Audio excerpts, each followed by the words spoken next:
ಸ್ನೇಹಿತರೆ, ಗದಗ ಜಿಲ್ಲೆ ಶಿರಹಟ್ಟಿ ತಾಲೂಕು, ಆ ಶಿರಹಟ್ಟಿ ತಾಲೂಕಿಗೆ 8 ಕಿಲೋಮೀಟರ್ ಸಮೀಪದಲ್ಲಿ ಒಂದು ಚಿಕ್ಕ ಹಳ್ಳಿ, ಅದರ ಹೆಸರು ಮಾಗಡಿ ಅಂತ. ಆ ಮಾಗಡಿ ಇಲ್ಲಿ ಒಂದು ಅದ್ಭುತವಾದ ಕೆರೆ ಇದೆ, 134 ಎಕರೆಯಷ್ಟು ಒಂದು ಅದ್ಭುತವಾದ ಕೆರೆ. ಅದೇ ಆ ಹಳ್ಳಿಯ ಜೀವಾಳ. ಆ ಒಂದು ಹಳ್ಳಿಗೆ ಕರೆಕ್ಟ್ ನವೆಂಬರ್ 1 ನಿಮ್ಮ ರಾಜ್ಯೋತ್ಸವ ಸಮಯದಂದು ಒಂದಿಷ್ಟು ಪಕ್ಷಿ ಮಿತ್ರರು ಅಲ್ಲಿ ವಿಶೇಷ ಅತಿಥಿಗಳಾಗಿ ಬರ್ತಾರೆ.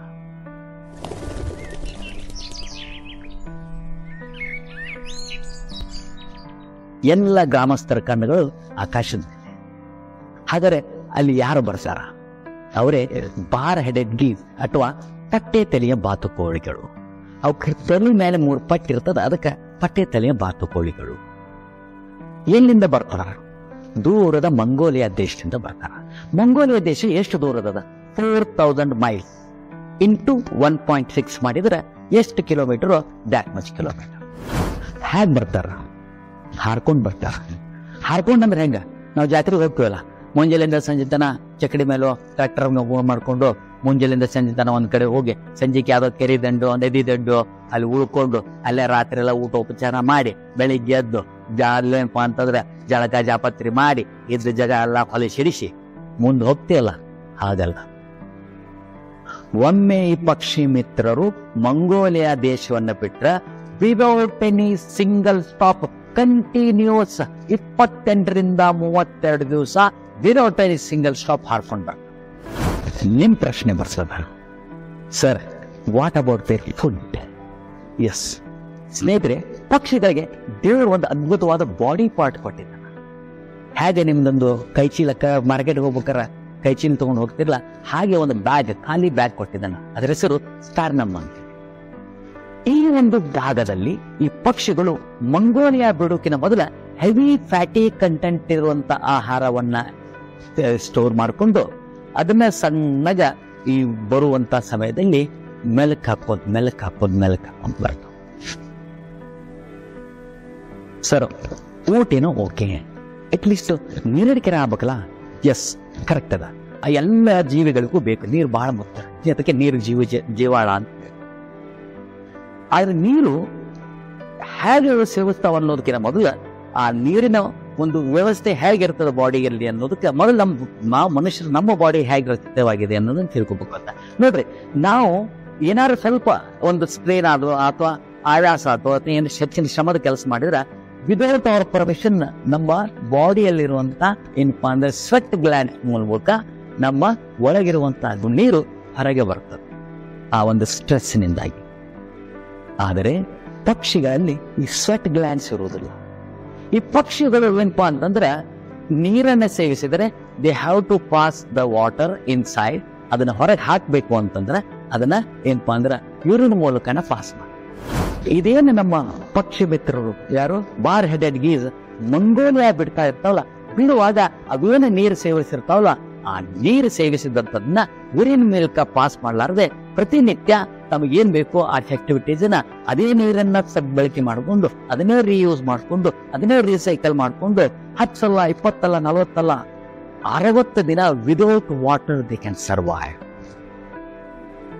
ಮೂರನೇ ಪ್ರಶ್ನೆ ಬಂತು, ಸರ್ ಊಟ ಓಕೆ, ನೀರು ಓಕೆ, ಅಟ್ಲೀಸ್ಟ್ ನಿದ್ಯಾನ ಮಾಡ್ಬೇಕಲ್ಲ ಸರ್? ಹೌದು, ನಿದ್ದೆ ಯಾವ ಜೀವಿಗಾಗಲೂ ಬಹಳ ಮುಖ್ಯ. ಯಾಕಂದ್ರೆ ಆ ರೆಸ್ಟ್ ಇಸ್ ವೆರಿ ಇಂಪಾರ್ಟೆಂಟ್. ಆದ್ರೆ ಆ ರೆಸ್ಟ್ ಮಾಡಬೇಕು ಅಥವಾ ನಿದ್ರೆ ಮಾಡಬೇಕು ಅಂದ್ರೆ this activities directly connected to our brain.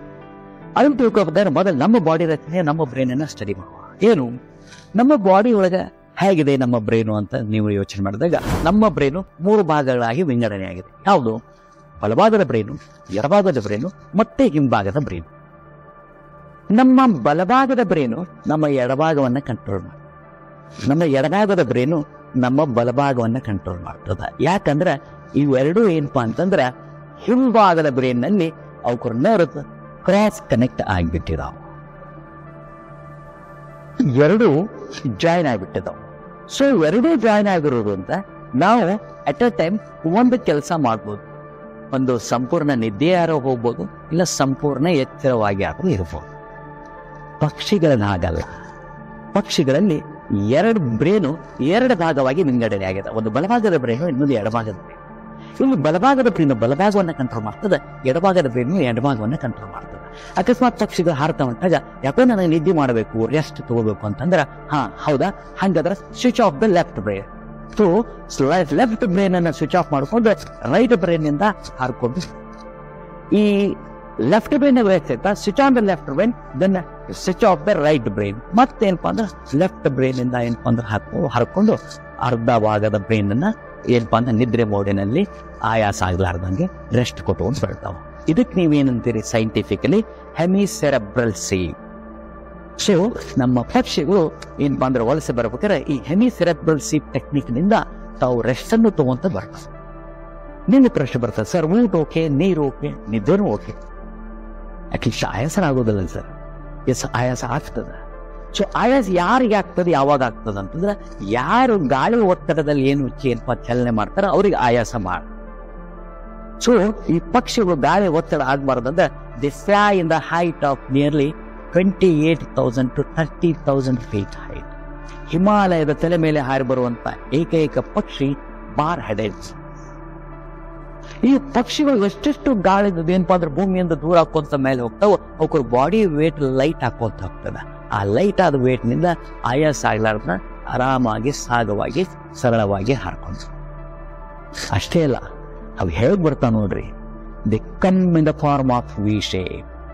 ಈ ವಿ ಆಕೃತಿ ಯಾಕಂದ್ರೆ ಆ ಪಕ್ಷಿಗಳಲ್ಲಿ ಅವ್ರು ಏನಪ್ಪಾ ಅಂದ್ರೆ ತಾವು ಗುಂಪು ಮಾಡ್ಕೊಂಡಿರ್ತಾವ, ಫ್ರೆಂಡ್ಸ್ ಗ್ರೂಪ್ ಮಾಡ್ಕೊಂಡಿರ್ತಾವ. ಆ ಫ್ರೆಂಡ್ಸ್ ಗ್ರೂಪ್ ಒಬ್ಬ ಲೀಡರ್ ಹೇಳ್ತಾನ, ನೀವೇನೇ ತಲೆ ಕೆಡ್ಸ್ಕೊಬೇಡ್ರಿ, ನಾನೇನ್ ಬರ್ರಿ, ನಾನು ನಿಮ್ನ ಏನಪ್ಪಾ ಅಂದ್ರೆ ತಗೋತೀನಿ. ಆ ಮುಂದಿರುವಂತ ಲೀಡರ್ ಪಕ್ಷಿ ತನ್ನ ಎರಡೂ ರೆಕ್ಕೆಗಳನ್ನ ಜೋರಾಗಿ ಬಡ್ಕೊಂಡು, ಈ ಜೋರಾಗಿ ರೆಕ್ಕೆ ಬಡ್ದಾಗ ಏನಾಗ್ತದೆ, ಇಲ್ಲಿ ಗಾಳಿ ಅಥವಾ ಏರ್ ಕರೆಂಟ್ ಉತ್ಪತ್ತಿ ಆಗುತ್ತೆ. ಈ ಏರ್ ಕರೆಂಟ್ ಉತ್ಪತ್ತಿ ಆಗಿದ್ದು ಹಿಂದೆ ಹೋಗ್ತದ. ಆ ಹಿಂದೆ ಹೋದ್ರೆ ಅಲ್ಲಿ ಅಕ್ಕಪಕ್ಕ ಎರಡು ಪಕ್ಷಿಗಳೇನಪ್ಪ ಅಂತಂದ್ರ ತಮ್ಮ ರೆಕ್ಕೆ ಬಿಚ್ಕೊಂಡು ನಿಂತಿವೆ. ಈ ಒಂದನೇ ಪಕ್ಷಿಯ ಏನು ಏರ್ ಕರೆಂಟ್ ಅದ, ಆ ಎರಡನೇ ಪಕ್ಷಿಯ ಬಾಡಿಗೆ ಬಡಿದು ಮತ್ತೆ ಹಿಂದೆ ಹೋಗ್ತದೆ, ಅಲ್ಲಿ ಎರಡು ಪಕ್ಷಿಗಳಿಗೆ. ಸೊ ಒಂದನೇ ಪಕ್ಷಿ ಏನು ರೆಕ್ಕೆ ಬಡಿದಿರ್ತಾರಲ್ಲ ಅದೇ ಪಕ್ಷಿಯ ಎನರ್ಜಿ ಮತ್ತು ಅಲ್ಲಿ ಆ ಎನರ್ಜಿಯಿಂದ ಉತ್ಸಾಹ ಗಾಳಿಯ ಒಂದು ಏನಪ್ಪಾ ಅಂತಂದ್ರ ಸ್ಪೀಡು ಮತ್ತು ಆ ಗಾಳಿಯ ಕರೆಂಟ್ ಎಂದಲ್ಲ ಅದನ್ನೇ ಇವರು ಕರೆಂಟ್ ಯೂಸ್ ಮಾಡ್ಕೊಂಡು ಇಂದಿನ ಎಲ್ಲಾ ಪಕ್ಷಿಗಳು ಏನಪ್ಪಾ ಅಂದ್ರೆ ತಮ್ಮ ರೆಕ್ಕೆಗಳನ್ನ ಬಡಿಲಾರ್ದ ಅದನ್ನೇ ಸದ್ಬಳಕೆ ಮಾಡ್ಕೊಂಡು ಬರ್ತಾವ. ಒಟ್ಟ ಅವಕ್ರದೇನು ಬಾಡಿ ಶೇಪ್ ಅದಲ್ಲ, ಆ ಬಾಡಿ ಶೇಪ್ ನಲ್ಲಿ ಒಟ್ಟ ವಿ ಆಕೃತಿ ಒಳಗೆ ಗಾಳಿ ಹೋಗಲಾರ್ದಂಗ ಒಂದೇ ಪಕ್ಷಿಯ ಒಂದು ಶಕ್ತಿಯ ಮೇಲಿನ ಅವು ಏನಪ್ಪಾ ಅಂತಂದ್ರ ಒತ್ತಡವನ್ನ ನಿವಾರಣೆ ಮಾಡ್ಕೊಂಡು ಬರ್ತಾವ. ಇದಕ್ಕೆ ಏನಂತೀರಿ ನೀವು, ಏರೋಡೈನಮಿಕ್ಸ್ ಅಂತ. ಇದೇ ಟೆಕ್ನಿಕ್ನ ನಾವೆಲ್ಲಿ ಯೂಸ್ ಮಾಡಿದ್ವಿ, ವಿಮಾನದ ಆಕೃತಿಯಲ್ಲಿ ಯೂಸ್ ಮಾಡಿ. ರೈಟ್ ಬ್ರದರ್ಸ್ ಒಂದ್ ಕಡೆ ಉಲ್ಲೇಖ ಮಾಡ್ತಾರೆ, ನಾವು ವಿಮಾನವನ್ನ ಒಂದು ಮಷೀನ್ ಆಗಿ ಕೆಳಗಿನ ಮೇಲೆ ಎತ್ತೋದು ಹೇಗೆ ಅಂತೇಳಿ ಒಂದು ಮಷೀನ್ ಮೂಲಕ ನಾವು ಕಂಡು ಹಿಡಿದ್ವಿ.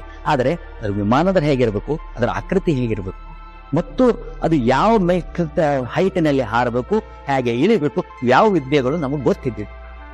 ಯಾವಾಗ ಈ ಪಕ್ಷಿಗಳು ಒಮ್ಮೆ ವಿಂಗ ಆಕೃತಿಯಲ್ಲಿ ಮೇಲೆ ಹಾರ್ಕೊಂಡು ಹೊಂಟಿದ್ದನ್ನ ನೋಡಿದ್ವು, ಅವ್ ಯಾಕಂಗೆ ಹಾರ್ಕೊಂಡು ಹೊಂಟಾವ ಅಂತ ನೋಡಿದಾಗ ಅವ್ರ ಥರ್ಮೋಡೋ ನಿಮ್ಗೆ ವ್ಯಾಲ್ಯೂ ತೆಗೆದಾಗ ಗೊತ್ತಾಯ್ತು. ಏನಿಲ್ಲ, ಅವ್ರ ಬಾಡಿ ಶೇಪ್ ಏನ್ ಮಾಡ್ಕೊಂಡು ಅದರೊಳಗೆ ಒಟ್ಟ ಗಾಳಿ ಬರಲಾರ್ದಾಗ ಹಾರ್ಕೊಂಡು ಹೊಂಟಲ್ಲ, ಅದೇ ಶೇಪ್ ಅನ್ನ ವಿಮಾನದ ಆಕೃತಿಯಾಗಿ ನಾವು ಯೂಸ್ ಮಾಡಿ. ಎಂತ ಅದ್ಭುತ ಸ್ನೇಹಿತರೆ ನೋಡಿ. ವಿಮಾನದ ಆಕೃತಿ ಹೇಗಿರ್ಬೇಕು ಅನ್ನೋದಕ್ಕೂ ಪ್ರೇರಣೆ ಯಾರು, ನಮ್ಮ ಪಕ್ಷಿ ಮಿತ್ರರು. ನಮ್ಮ ಪಕ್ಷಿ ಮಿತ್ರರು ನಿಮಗೆ ವಿಜ್ಞಾನವನ್ನು ಕಲಿಸಿದ್ದಾರೆ. ನಾ ಯಾಕೆ ವಿಷಯ ಹೇಳ್ತಾ ಇದ್ದೇನೆ ಅಂದ್ರೆ, ಶಾಲಾ ಮಕ್ಕಳು ದಯವಿಟ್ಟು ಈ ಒಂದು ಪಕ್ಷಿಗಳ ಬಗ್ಗೆ ತಿಳ್ಕೊಳ್ಳಬೇಕು. ನೀವು ತಿಳ್ಕೊಳ್ಳಬೇಕಂದ್ರೆ ನವೆಂಬರ್ ತಿಂಗಳಿಂದ ಜನವರಿ 15ರ ಮಟ್ಟ ಈ ಪಕ್ಷಿ ಸಂಕುಲ ನಮ್ಮ ಗದಗ ಜಿಲ್ಲೆ ಶಿರಹಟ್ಟಿ ತಾಲೂಕು ಮಾಗಡಿ ಕೆರೆಯಲ್ಲಿ ಸಾವಿರಾರು ಸಂಖ್ಯೆಯಲ್ಲಿ ಬಂದಿರ್ತಾವೆ. ತಮ್ಮಲ್ಲಿ ರಿಕ್ವೆಸ್ಟ್ ಏನಂದ್ರೆ, ಶಾಲಾ ಮಕ್ಕಳು ದಯವಿಟ್ಟು ನಿಮ್ಮ ಶೈಕ್ಷಣಿಕ ಪ್ರವಾಸದ ಸಮಯ ಇರ್ತದ, ಆ ಪ್ರವಾಸವನ್ನ ಒಮ್ಮೆ ಆದರೂ ನಿಮ್ಮ ಜೀವನದಲ್ಲಿ ಈ ಪಕ್ಷಿ ಸಂಕುಲವನ್ನ ದಯವಿಟ್ಟು ನೋಡ್ಕೊಂಡು ಬನ್ನಿ. ಇದು ನಿಮಗೆ ಈ ಒಂದು ಪಕ್ಷಿ ಸಂಕುಲದ ಮಾಹಿತಿ ನಿಮ್ಮ ವಿದ್ಯೆಗೆ ಬಹಳ ಮುಖ್ಯ.